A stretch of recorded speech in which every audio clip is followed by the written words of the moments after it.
Bismillahirrahmanirrahim. Ila hadratin Nabi Mustafa Sayyidina Muhammad sallallahu alaihi wasallam wa ila walidina wa masyayikhina syai'ulillahi lahumul fatihah. A'udzu billahi minasyaitonir rajim. Bismillahirrahmanirrahim. Alhamdulillahi rabbil alamin arrahmanir rahim maliki yaumiddin iyyaka na'budu wa iyyaka nasta'in ihdinas siratal mustaqim siratal ladzina an'amta 'alaihim ghairil maghdubi 'alaihim waladdallin.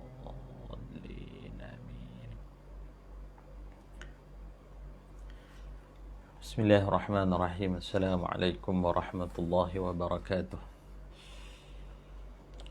Alhamdulillah rabbil alamin wa bihi nasta'in ala umuri dunya waddin. Allahumma salli ala nuril anwar sirril asrar tiryaqil aghyar wa miftahi babil yasar sayyidina Muhammadan al-mukhtar wa alihi al-athhar wa ashabihi al-akhyar adada ni'amillah wa ifdalih. Subhanaka la ilma lana illa ma 'allamtana innaka antal alimul hakim. Allahumma anfa'na bima 'allamtana wa 'allimna ma yanfa'una wa zidna 'ilma. Rabbi shrah li sadri wa yassir li amri wahlul 'uqdatam min lisani yafqahu qawli. Wa la hawla wa la quwwata illa billahil 'aliyyil 'azim. Wa ba'd. Alhamdulillah syukur kepada Allah Subhanahu wa taala dengan kesempatan yang Allah Subhanahu wa taala kurniakan kepada kita. Alhamdulillah dapat malam ini kita teruskan kelas ataupun bacaan hadis kita dengan menggunakan hadis 40 penawar hati susunan Syekh Ahmad Fahmi Zamzam mata'ahu Allahu bis-sihhati wal afiyah. Dan alhamdulillah pada malam ni insya-Allah kita akan masuk, kita akan tengok hadis yang ke-24, hadis yang diletakkan tajuk oleh penyusun, diletakkan tajuk kerana mulut badan binasa. Hadis yang ke-24, setelah minggu lepas kita dah tengok hadis yang ke-23, kenapa neraka yang dipilih. Hari ini sama-sama kita tengok hadis yang ke-24. Bisanadil muttasil ila al-Imam at-Tirmizi wa bihi qala an Mu'az radhiyallahu anhu qala thumma qala Rasulullah sallallahu alaihi wasallam ala ukhbiruka bi ra'sil amri wa 'amudihi wa dhirwati sanamihi. Qultu bala ya Rasulullah. Qala ra'sul amri wa 'amuduhu as-salah wa dhirwatu sanamihi al-jihad. Thumma qala ala ukhbiruka bimilaki dhalika kullih. Qultu bala ya Rasulullah.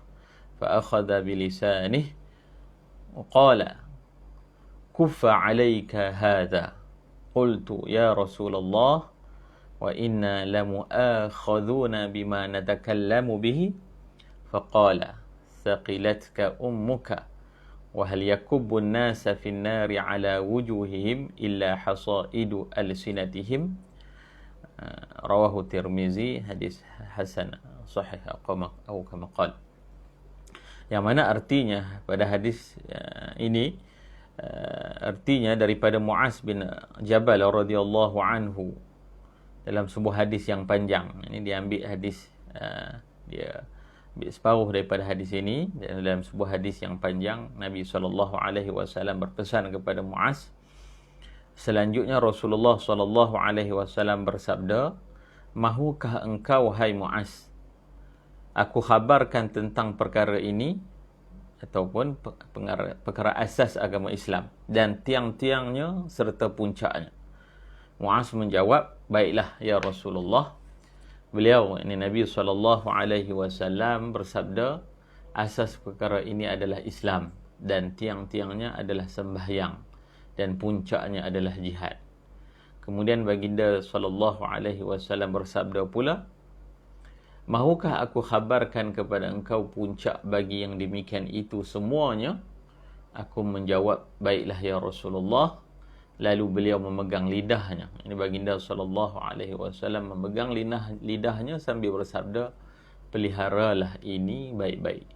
Aku bertanya, ya Rasulullah, apakah kami akan diseksa dari sebab lidah kami? Lalu Nabi SAW menjawab, ibu engkau kehilangan engkau. Ini sakilatka ummuk. Bukannya banyak nanti orang yang akan disungkurkan, ini dilemparkan ke dalam neraka adalah daripada kerana mulut mereka sendiri. Atau kama qala, hadis riwayat Tirmizi. Baik, hadis ini hadis yang diriwayatkan oleh seorang sahabat Nabi SAW, Muaz bin Jabal radhiyallahu anhu. Muaz bin Jabal seorang sahabat mulia Nabi SAW daripada golongan Ansar. Golongan Ansar, yakni penduduk Madinah, penduduk Yathrib. Sebelum kedatangan baginda Nabi SAW, Madinah itu namanya Yathrib.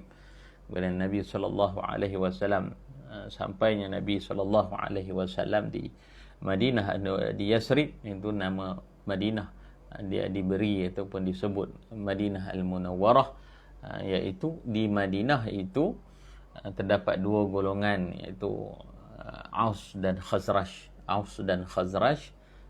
Muaz bin Jabal ini dia merupakan daripada golongan Al-Khazraj. Ini Muaz bin Jabal Al-Khazraji Al-Ansari Al-Madani. Maksudnya Ansar ada dua puak, iaitu Aus dan Khazraj. Dan Muaz bin Jabal ini daripada Khazraj. Dan dia masuk Islam ketika berusia 18 tahun. Dan Muaz ini merupakan salah seorang daripada yang mengikuti, salah seorang daripada 70 orang yang mengikuti perjanjian Aqabah. Perjanjian Aqabah ini dalam sirah yang kita belajar. Perjanjian Aqabah ini datang pada musim haji. Ketika itu Rasulullah SAW di Mekah, masih lagi di Mekah, belum berhijrah. Maka datang daripada segenap penjuru, antaranya daripada Yathrib itu untuk melakukan haji tahunan. Maka ada sebahagian, ada mereka daripada mereka ini 70 orang datang berjumpa dengan Nabi SAW, berbai'ah dengan Nabi SAW, yang merupakan pembuka jalan untuk berlakunya hijrah baginda Nabi SAW ke Yathrib. Dan Muaz bin Jabal ni merupakan salah seorang daripada rombongan yang mengikuti perjanjian Aqabah. Dia ni peluk Islam muda ketika berusia 18 tahun dan mengikuti Nabi SAW dalam banyak peperangan, antaranya perang Badar, perang Uhud, perang-perang besar di dalam Islam, perang Badar, perang Uhud, perang Khandaq dan lain-lain. Dan Nabi Muaz bin Jabal ini pernah diutuskan oleh Nabi SAW ke Yaman sebagai bagi tujuan berdakwah, mengajar penduduk Yaman ilmu-ilmu Islam. Dan sebelum Muaz bin Jabal bertolak ke Yaman itu, Nabi SAW berjalan dengan Muaz bin Jabal. Banyak pesan-pesan Nabi SAW yang Nabi sampaikan kepada Muaz bin Jabal yang telah sampai kepada kita. Antaranya Nabi SAW berpesan kepada Muaz bin Jabal, ya Muaz, inni uhibbuka, wahai Muaz, aku sayang kepada kamu, aku cinta kepada kamu, maka jangan tinggalkan setiap kali lepas solat itu Allahumma a'inni ala zikrika wa syukrika wa husni ibadatik. Itu doa yang banyak kita hafal sekarang ni, doa yang Muaz riwayatkan daripada Nabi SAW yang Nabi berpesan kepada Muaz dan seterusnya, Muaz berpesan kepada sahabat-sahabat yang lain sehingga tabi'in, sehinggalah doa itu sampai kepada kita, bahawa setiap kali lepas solat fardu jangan tinggalkan doa Allahumma a'inni ala zikrika wa syukrika wa husni ibadatik. Ya Allah, bantulah aku ala zikrika, untuk ingat engkau ya Allah, ala zikrika, wa syukrika, untuk mensyukuri nikmat engkau ya Allah, wa husni ibadatik, untuk memperelokkan ubudiyah kami kepada engkau ya Allah, ubudiyahku kepada engkau ya Allah. Itu pesan Rasulullah sallallahu alaihi wasallam kepada Muaz sebelum Muaz bertolak ke Yaman. Ketika itu merupakan pertemuan terakhir Muaz bin Jabal dengan baginda Nabi sallallahu alaihi wasallam, yang mana setelah itu Nabi sallallahu alaihi wasallam wafat. Antara pesan Rasulullah sallallahu alaihi wasallam yang lagi kepada Muaz bin Jabal ketika itu adalah pesan Muaz kepada Rasulullah kepada Muaz, la yazalu lisanuka radban min dzikrillah, sentiasalah lidah kamu itu basah untuk mengingati Allah Subhanahu wa taala. Rasulullah sallallahu alaihi wasallam pesan kepada Muaz bin Jabal. Dan Muaz bin Jabal ini dia meriwayatkan daripada Nabi sallallahu alaihi wasallam sebanyak 157 buah hadis lebih kurang. Kemudian dia ni wafat di Syria. Wafat di Syria ketika berlakunya wabak taun. Maka dia terkena satu wabak taun dan diwafat ketika di Syria. Muda lagi umur dia ketika itu, sekitar 33 tahun Muaz wafat disebabkan wabak. Itu Muaz bin Jabal yang meriwayatkan hadis kita pada malam ini. Pada malam ini kita tengok hadisnya panjang, tetapi penyusun mengambil sebahagian daripada hadis ini untuk kita sama-sama hayati. Kata Muaz radhiyallahu anhu, qala Rasulullah sallallahu alaihi wasallam, sabda Nabi sallallahu alaihi wasallam, ala ukhbiruka bi ra'sil amri wa amudihi wa dhirwati sanamihi. Rasulullah kata kepada Muaz, mahukah engkau ya Muaz, aku bagi tahu kepada engkau tentang perkara asas ini. Bi ra'sil amri, perkara asas ini, wa amudihi, dan tiang-tiang dia, wa zirwati sanamihi, dan puncaknya. Puncak perkara yang aku nak bagi tahu ini, kemuncak daripada apa yang aku nak bagi tahu ini, perkara asas, perkara yang menjadi tiang tunjangnya dan kemuncak kepada perkara yang besar ini. Qultu, Muaz kata kepada Nabi sallallahu alaihi wasallam, bala ya Rasulullah, sudah tentu aku nak dengar ya Rasulullah. Qala, Nabi kata, ra'sul amri wa amuduhu shalah, asas perkara ini adalah Islam. Asas perkara ini adalah Islam, wa amuduhu shalah, dan tiang-tiangnya adalah salat, sembahyang. Wa zirwatu sanamihil jihad, dan puncaknya perkara yang penting ini adalah jihad, Thumma qala, kemudian Nabi sallallahu alaihi wasallam bersabda lagi, ala ukhbiruka bi milaki dzalika kullih, mahukah aku khabarkan kepada engkau puncak bagi yang demikian itu semuanya. Ini semuanya yang bagi Rasulullah sallallahu alaihi wasallam bagi tahu, Islam itu, salat itu, jihad itu, kemuncak daripada hal ini ialah apa? Kemudian Muaz menjawab, ya Rasulullah, bala ya Rasulullah, aku nak dengar ya Rasulullah. Kemudian Rasulullah sallallahu alaihi wasallam memegang lidah baginda Nabi sallallahu alaihi wasallam. Kata Nabi sallallahu alaihi wasallam, kuffa alaika hadza, kuffa alaika hadza. Nabi sallallahu alaihi wasallam kata, peliharalah ini baik-baik, iaitu lidah. Lidah Nabi sallallahu alaihi wasallam pesan kepada Muaz, jaga lidah ni baik-baik. Kuffa alaika hadza. Qultu ya Rasulullah, Maka Muaz bertanya kepada Rasulullah, wa inna la mu'akhadhuna bima natakallamu bih, apakah kami disiksa daripada sebab lidah kami? Itu Muaz bertanya kepada Nabi SAW. Maka Nabi SAW kata, sakilatka ummuk. Sakilatka ummuk, ini ucapan daripada bangsa Arab untuk menyatakan sesuatu zajr, atau menyatakan sesuatu yang kita katakan sebagai rugi. Maksudnya kalau tak dengar benda ni, satu benda yang rugi. Contohnya dalam hadis lain Nabi pernah sebut taribat yadak. Taribat yadak, kalau pilih isteri, kalau pada isteri itu tidak ada agama, Nabi SAW sebut taribat yadak. Maksudnya fa illam taf'al kadzalik, kalau kamu tak buat begitu, taribat yadak, maksudnya rugilah tangan kamu dipenuhi dengan debu-debu tanah. Itu ucapan dia sedemikian. Macam orang Arab sekarang ni kata yakhrib baitak, itu ucapan ini saqilat ka ummuk.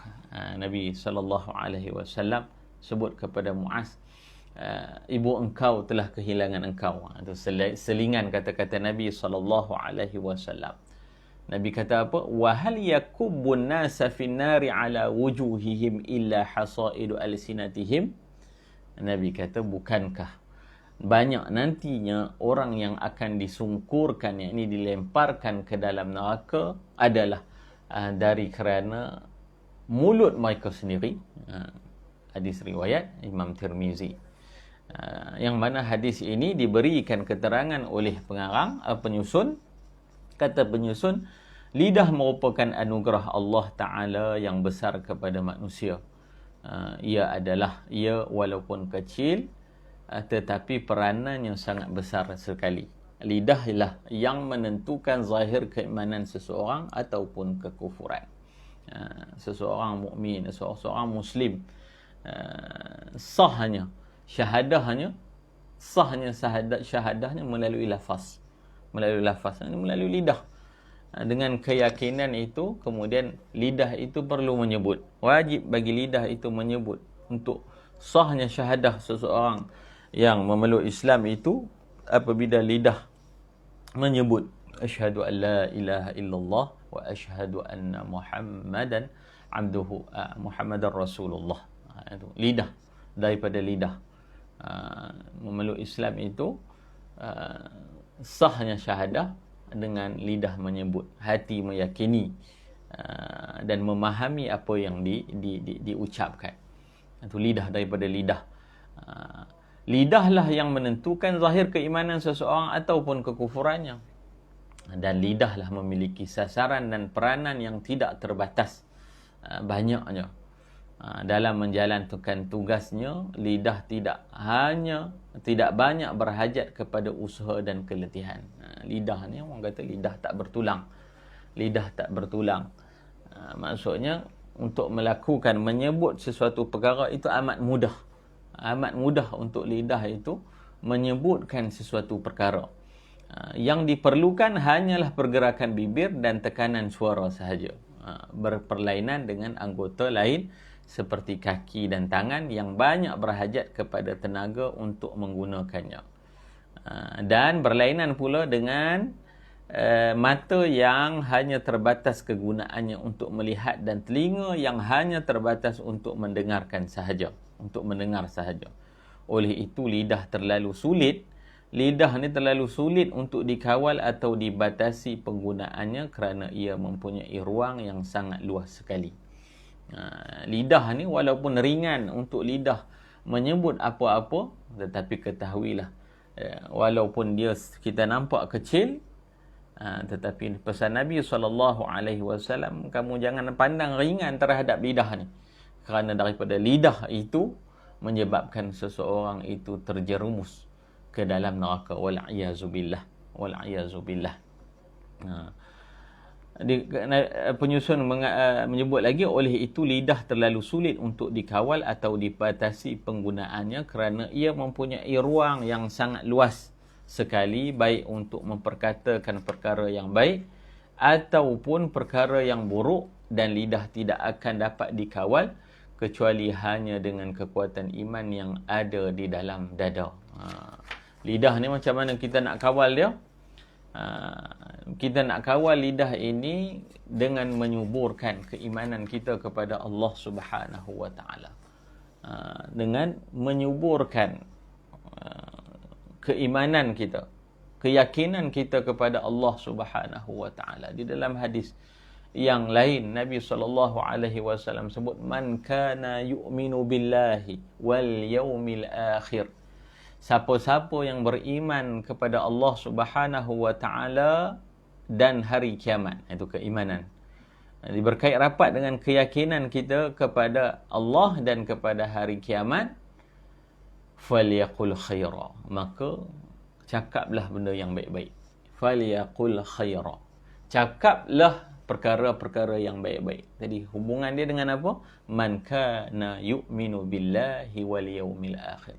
Siapa yang meyakini, beriman kepada Allah Subhanahu wa taala, meyakini bahawa kerja buat kita ini dipandang oleh Allah Subhanahu wa taala di dunia, apa sahaja kerja buat kita dipandang oleh Allah Subhanahu wa taala, dan di akhirat nanti akan dibalas berdasarkan apa yang kita buat.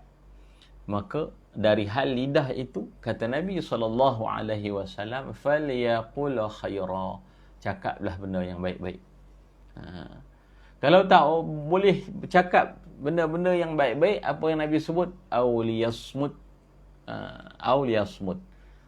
Kalau tak boleh cakap perkara yang baik, diam. Diam. Itu cara kita nak jaga lidah, adalah banyak diam.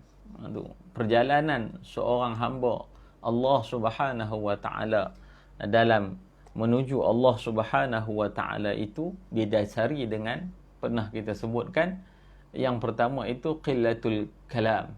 Qillatul kalam makna sedikit bercakap. Qillatul ta'am, sedikit makan. Kemudian qillatul anam, sedikit pergaulan dengan manusia. Kemudian qillatul niyam, maksud qillatul manam, makna sedikit tidur. Perjalanan seseorang yang nak betulkan perjalanan dia menuju Allah Subhanahu wa taala, nak betulkan diri dia, nak menjaga hubungan dia dengan Allah Subhanahu wa taala, itu didasari oleh 4 perkara. Yang pertama, kurangkan bercakap. Qillatul kalam. Nak elak kurangkan bercakap ini macam mana? Qillatul anam, kurangkan pergaulan. Bukan tak boleh kita untuk bergaul dengan orang lain, tetapi kita tahu bagaimana pergaulan kita itu, sejauh mana pergaulan kita itu kadang-kadang akan menjerumuskan kita kepada lidah ini bercakap-cakap tentang benda yang dimurkai oleh Allah Subhanahu wa taala. Mengumpat contohnya. Mengumpat tak boleh berlaku seorang-seorang. Kan, duduk seorang-seorang mengumpat tak boleh berlaku. Mengumpat berlaku apabila kita bertemu dengan orang. Fitnah itu tidak boleh berlaku kalau seorang-seorang, melainkan kita lafazkan, kemudian kita ceritakan kepada orang lain. Perlu dengan kita, dengan manusia. Sebab itu di akhir zaman ini dituntut kan qillatul anam, maksudnya sedikitkan pergaulan kita dengan manusia, melainkan pergaulan itu kita fikirkan, kita beriman dengan Allah Subhanahu wa taala, tentang Allah melihat kerja buat kita, kemudian kita akan dibalas apa yang kita buat. Berkenaan pergaulan, kita fikirkan pergaulan ini perlu didasari dengan apa? Kita nak datangkan manfaat kepada orang lain, nak buat baik kepada orang lain, nak bercakap-cakap tentang perkara baik dengan orang lain. Kalau daripada pergaulan itu, kebaikan itu tak timbul, maka perlu kita muhasabah untuk kurangkan pergaulan kita dengan manusia. Kerana apa? Qillatul kalam, bercakap, kurangkannya bercakap itu, dia kena qillatul anam, maksudnya kurangkan pergaulan dengan manusia. Kerana banyak bercakap itu banyak kesalahan dia. Apabila banyak bercakap, banyak salahnya. Apabila banyak salah, banyak dosanya. Bila banyak dosanya, dibimbangi, maka tempat orang yang banyak dosa itu adalah neraka, wal'iyazubillah. Maksudnya untuk kita menjaga lidah kita ini daripada bercakap, ini keimanan kita ini perlu kita suburkan setiap hari. Macam selalu saya sebut, melalui apa? Melalui tazkirah, mendengar perkara-perkara baik, mendengar hadis-hadis Nabi SAW, membaca, mentadabbur Al-Quran itu, semuanya itu, dan apabila kita bergaul dengan orang-orang yang soleh, bergaul dengan orang-orang soleh, dia mendatangkan kesan kepada, dalam psikologi mendatangkan kesan terhadap cara kita berfikir. Cara kita berfikir ni, ubun-ubun kita ni, ubun-ubun kita ni tersimpan apa yang kita nak lakukan. Nak lakukan benda baik ataupun benda jahat. Jadi untuk melakukan perkara-perkara baik, fikir kita itu perlu dipenuhi dengan pesan-pesan yang baik yang kita dengari. Kita pernah dengar benda-benda baik daripada hadis, daripada Al-Quran, daripada nasihat-nasihat ulama, daripada melihatnya kita orang-orang yang baik di hadapan kita, bagaimana mereka hidup dan sebagainya. Dia mendatangkan kesan kepada cara kita berfikir. Cara kita berfikirlah yang akan membimbing kita. Allah taufikkan untuk kita bercakap sesuai dengan apa yang kita fikirkan. Sebab tu orang sebut berfikir sebelum bercakap. Berfikir sebelum bercakap. Sebab lidah badan binasa, kan? Kerana apa? Kerana tidak berfikir apa yang dicakap. Kalau semata-mata di dunia, itu pun kita tengok berat apabila berlaku kesalahan terhadap lidah ini, apatah lagi benda-benda yang berkait dengan akhirat, yang terpaksa kita tanggung sehingga ke hari akhirat, yang tu kita perlu elakkan. Kemudian, maka kalau disebutkan lagi, maka kalau seseorang membiarkan lidahnya bercakap bebas, syaitan pasti akan menggunakannya untuk bercakap dengan maksiat, dan kekufuran. Sebab tu bi'ah kita ni, persekitaran kita ni amat membantu perjalanan kita sebagai seorang hamba Allah Subhanahu wa taala. Persekitaran kita ni, bi'ah kita ini cukup membantu terhadap cara fikir kita. Contohnya kita apabila di tempat kerja, selalunya semua kita tahu suasana di tempat kerja sama ada persekitaran itu membina ataupun persekitaran itu baik untuk kita menjaga keimanan kita ataupun kita menjaga lidah kita ataupun sebaliknya. Selalunya kita di tempat kerja, di situlah berlakunya kita nak bercakap tentang orang lain, dipanggil mengumpat. Kita nak memaki orang lain, dan kita nak bercakap-cakap tentang benda yang melibatkan hak orang lain. Itu di tempat kerja ataupun dengan kawan-kawan kita. Bagaimana kita memilih kawan? Kawan yang sentiasa bercakap-cakap dengan baik dengan kita ataupun sebaliknya. Perlu kita kenal pasti agar apa? Agar kita nak berhati-hati. Kalau di tempat kerja kita itu ada suasana yang di dalamnya itu terdapat banyak umpatan-umpatan dan sebagainya, maka kita elakkan.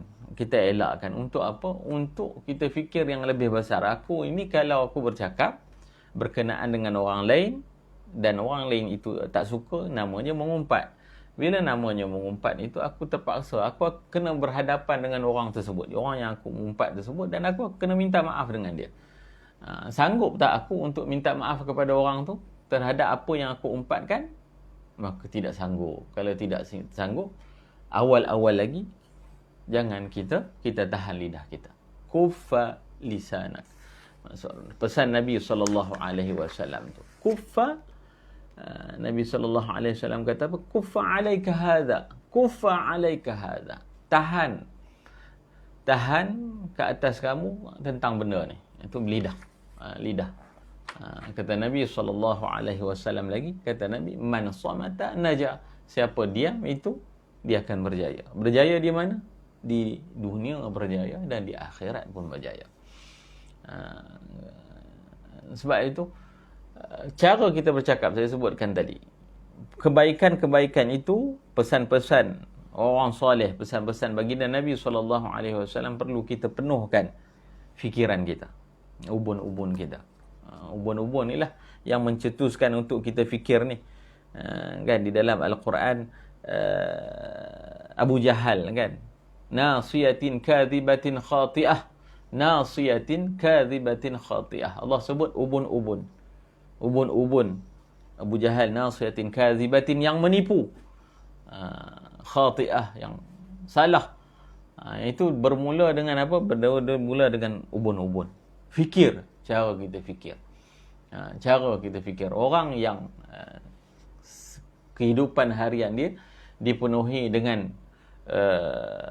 majlis ilmu, mendengar pesan-pesan yang meningkatkan keimanan, akan membawakan tubuh badan dia untuk bergerak selari dengan apa yang difikirkan. Selari dengan apa yang difikirkan daripada taufik. Itu yang dipanggil taufik daripada Allah Subhanahu wa taala. Membimbing kita ke dalam apa kerja buat kita. Kita yakin bahawa Allah Subhanahu wa taala melihat, malaikat mencatat, dan kita akan menanggung ataupun kita akan dibalasi tentang amal buat kita di akhirat kelak. Jangan biar dia bebas. Kalau akal ataupun cara fikir kita ini tidak dipenuhi dengan pesan-pesan baginda Nabi SAW, dengan ilmu-ilmu agama dan sebagainya, maka dia akan bebas berfikir, dia akan bebas, tak ada panduan. Maka ketika itu nafsunya akan membimbing cara kita berfikir. Kemudian syaitan pun akan mempengaruhi cara kita berfikir. Daripada kita duduk senyap-senyap jumpa kawan bercakap tentang orang lain, maka itu dosa. Itu dosa. Melakukan fitnah, namimah. Namimah ni apa? Adu domba, melaga-lagakan orang lain. Timbul daripada perasaan kita ini disebabkan nafsu ammarah yang membawa kita kepada kecintaan dunia, kemahsyuran dan sebagainya. Akan berlakunya hasad di dalam hati. Kemudian daripada tindakan kita hasad itu membawa kita untuk bercakap perkara yang tidak elok, untuk melakukan perbuatan yang tidak elok. Sebab itu kita perlu memenuhkan akal fikiran kita ini dengan pesan-pesan baik, dengan pesan-pesan baik agar dia dapat membimbing kerja buat kita di dunia ini, dan membawa kepada kejayaan kita yang hakiki, iaitu kejayaan di akhirat. Kalau disebutkan oleh penyusun, maka kalau seorang membiarkan lidah dia bercakap bebas, syaitan pasti akan menggunakannya untuk bercakap dengan perkara, dengan maksiat dan kekufuran.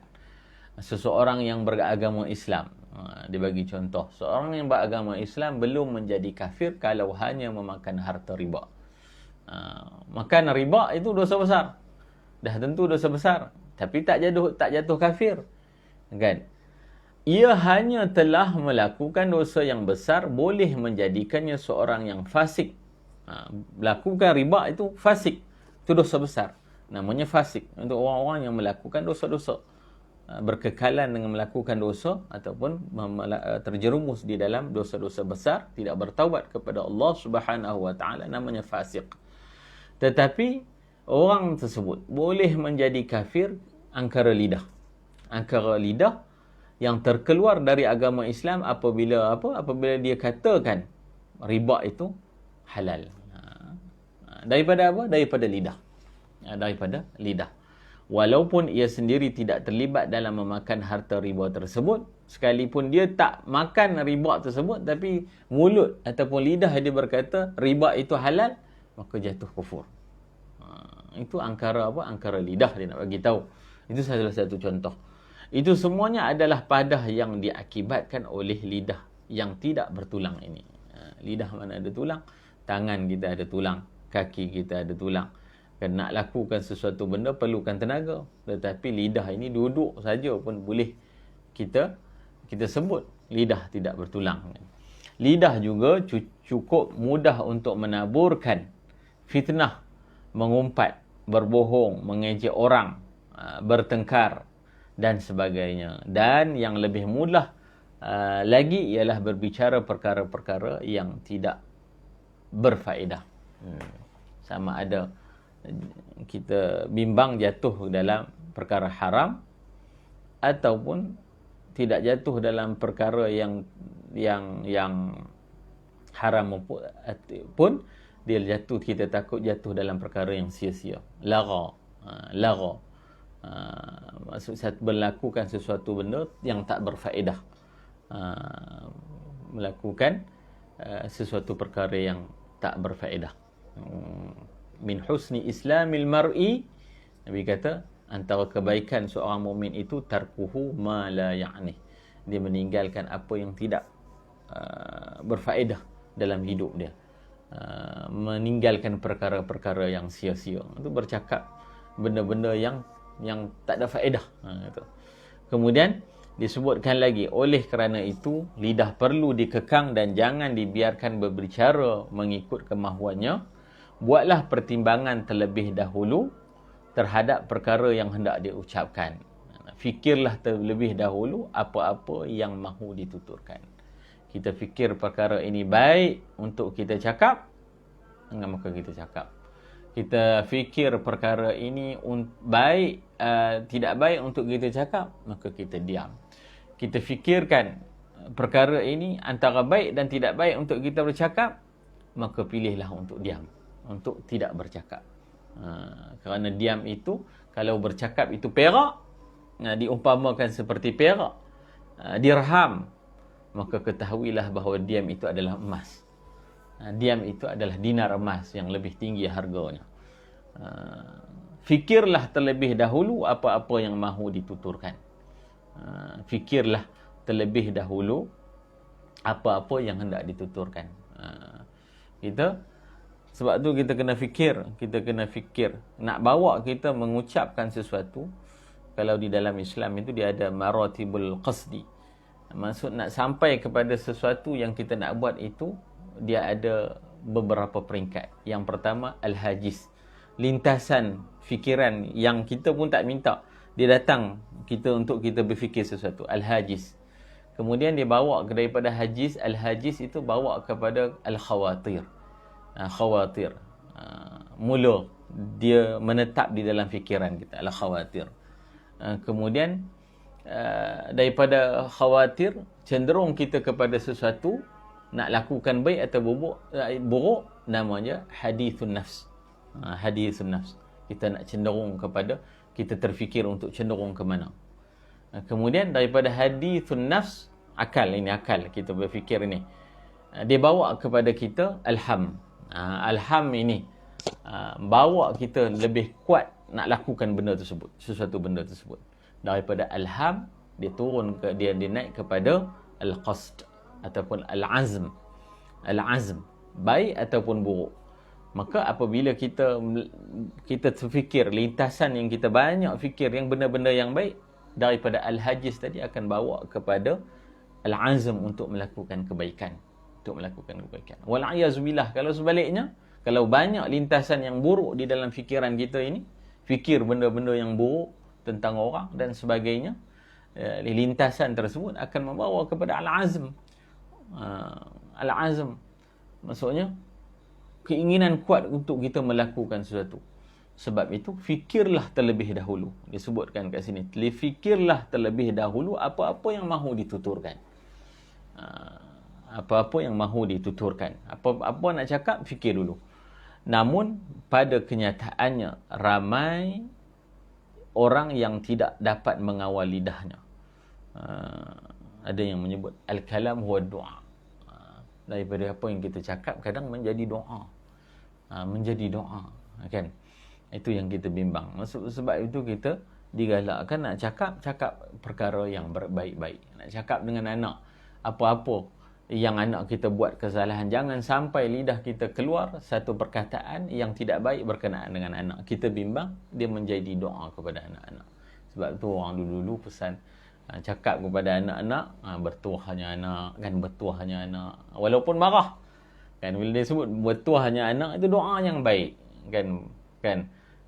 Pandainya, kan, pandai walaupun marah, tapi bila sebut pandai itu doa yang baik-baik. Jangan sampai kemarahan kita membuatkan kita menyebut terkeluar daripada lidah kita terhadap anak-anak kita ataupun orang-orang di sekeliling kita satu benda yang tidak baik, dibimbangi dia perkara tersebut menjadi doa.